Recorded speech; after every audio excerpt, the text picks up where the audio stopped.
द्वारका सिर्फ एक शहर नहीं था, वो कृष्ण के मन का प्रतिबिंब था।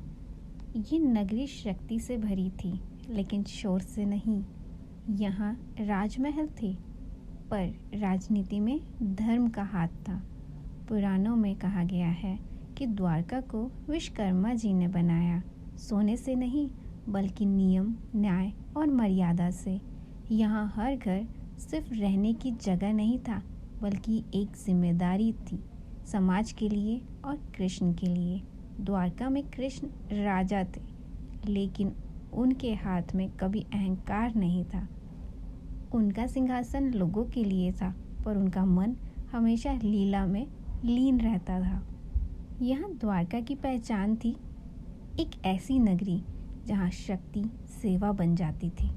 द्वारका का समुद्र के पास बसना सिर्फ भौगोलिक निर्णय नहीं था, समुद्र कृष्ण को याद दिलाता था कि जो भी हमने बनाया है उसे एक दिन त्याग भी करना होगा।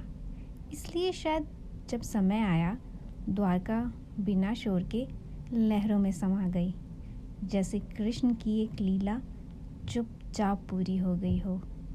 मराइन रिसर्चर्स के अनुसार द्वारका के पास पानी के नीचे प्लांट नगरी के अवशेष मिले हैं, सीढ़ियाँ, वॉल और सड़कें।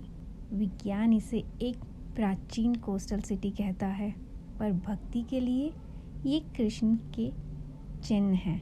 कृष्ण को समझने के लिए द्वारका को देखना ज़रूरी है, क्योंकि यह नगरी उनके राज्य की नहीं, उनके विचारों की रचना थी।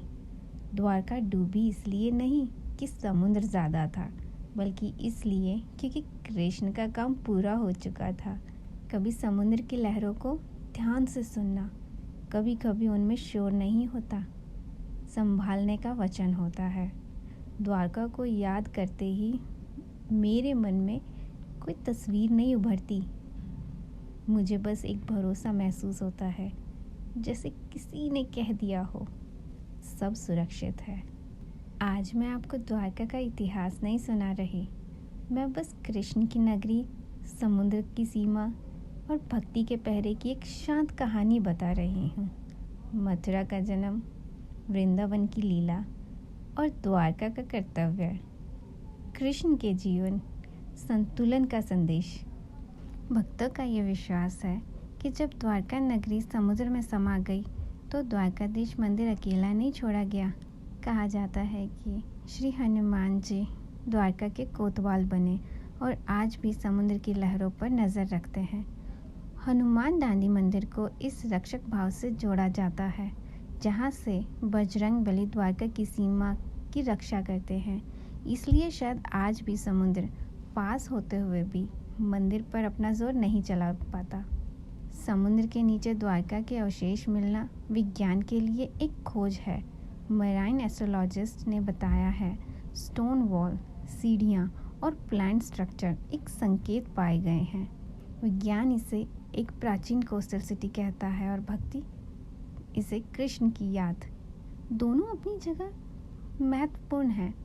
आज भी द्वारकाधीश मंदिर में घंटी की आवाज़ समुद्र के शोर से ऊपर उठ जाती है।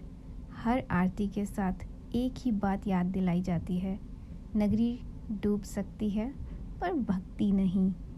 द्वारका मेरे लिए सिर्फ एक डूबी हुई नगरी नहीं, वो एक याद है कि कृष्ण सिर्फ राज नहीं करते, वो रक्षा भी करते हैं। आज जहाँ कृष्ण का वास हो, वहाँ हनुमान का पहरा अपने आप होता है।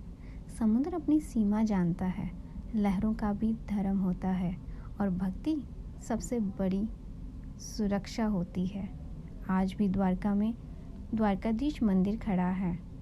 हर घंटी के साथ, हर आरती के साथ कृष्ण याद दिलाते हैं, मैं गया नहीं हूँ। नगरी डूब सकती है, पर भक्ति कभी नहीं डूबती।